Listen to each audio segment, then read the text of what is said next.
Alors dans ce deuxième chapitre, nous allons donc aborder cette notion de liste de mots-clés et on va voir plus précisément dans le détail à quoi correspondent ces fameux mots-clés et ce qu'on va pouvoir en faire. Donc on va rouvrir notre note. On retrouve donc ce qu'on avait déjà saisi au premier chapitre et on va venir s'intéresser maintenant à cette troisième icône ici, donc la petite clé, donc MC pour mots-clés. Et quand on clique dessus, apparaît donc une nouvelle fenêtre avec une liste de mots-clés. Donc cette liste ici s'appelle facture. On verra tout à l'heure qu'on peut en créer plusieurs, c'est-à-dire qu'on peut avoir des listes de mots-clés différentes qui vont être, on va dire, thématiques, par exemple, puisque là on a une liste qui s'appelle facture avec des mots-clés qui vont éventuellement concerner des documents de type facture, par exemple à payer, à comptabiliser, à traiter, à envoyer. Et on va voir qu'on peut évidemment rajouter de nouveaux mots-clés, en supprimer ou en modifier.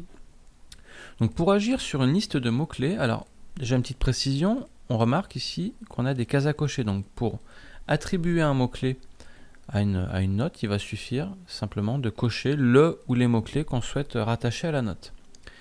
Si vous souhaitez modifier cette liste, donc on va passer par un clic droit, donc n'importe où dans la liste, ici un clic droit, et on va sélectionner le menu éditer. Ici donc on remarque que les cases à cocher donc, ont disparu, et qu'on est passé donc sur cette liste en mode édition, et donc à partir de là on va pouvoir éventuellement modifier, supprimer ou rajouter des mots-clés. Donc si là par exemple je voulais enlever je sais pas, le mot-clé à traiter, donc je sélectionne, je supprime, et puis on va rajouter peut-être je sais pas, allez, à relancer, admettons. Donc là voilà, on a modifié notre liste, et pour l'enregistrer, alors attention au piège, on va dire, il ne faut pas cliquer sur le bouton OK. Il faut ici faire à nouveau un clic droit et sélectionner le menu enregistrer. Donc ça va enregistrer la liste, voilà, et la modifier en conséquence. Et donc là on retrouve notre liste, donc cette fois on retrouve à nouveau nos cases à cocher, et donc le mot-clé à payer a disparu, et le mot-clé à relancer apparaît. Donc on va pouvoir le sélectionner par exemple, et si on le coche et qu'on valide par OK, on retrouve donc notre mot-clé affecté à la note. À partir de là, le mot-clé donc est saisi dans la note, on va pouvoir enregistrer notre note et la refermer. Voilà, on voit bien le mot-clé apparaître ici. En fait, un mot-clé, ce n'est ni plus ni moins que du texte qui est rattaché à la note. On aurait à la limite pu le saisir à la main, sauf que si on le saisit à la main, d'une note à l'autre, on ne sera jamais sûr de le saisir de la même façon, c'est-à-dire qu'avec la même syntaxe, on pourra un coup le mettre avec en minuscule à accent, à sans accent, etc.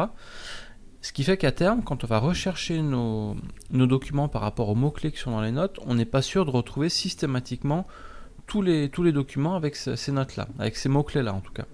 Donc l'intérêt de passer ici par une liste de mots-clés avec des cases à cocher fait qu'on est certain qu'à chaque fois, en termes de syntaxe, on aura toujours, par exemple, à relancer, écrit de la même façon.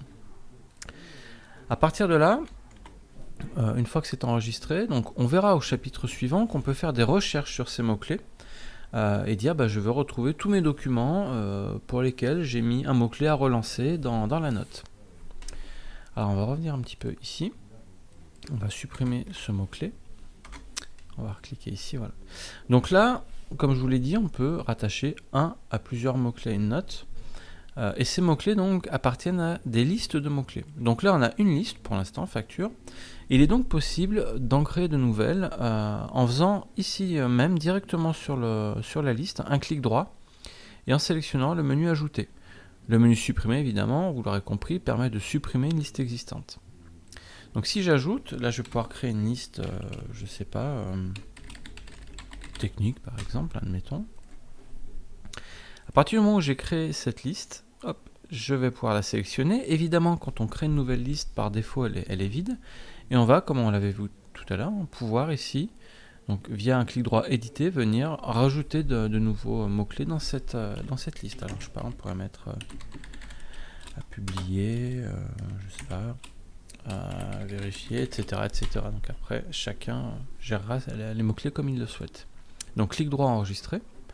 Et automatiquement, voilà, à partir du moment où on enregistre, on retrouve nos mots-clés assortis de petites cases à cocher qui vont permettre justement de pouvoir les attribuer aux notes.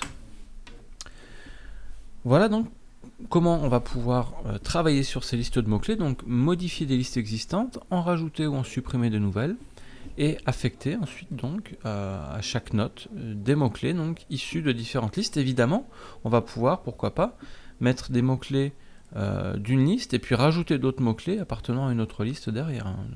Il n'y a pas de limite à ce niveau-là. Et on peut ajouter autant de mots-clés qu'on le souhaite dans une note. Voilà donc pour ce chapitre, et on va pouvoir maintenant passer au troisième et dernier chapitre qui va être consacré donc à la recherche sur les notes et notamment sur les mots-clés qu'on a pu attribuer à des notes.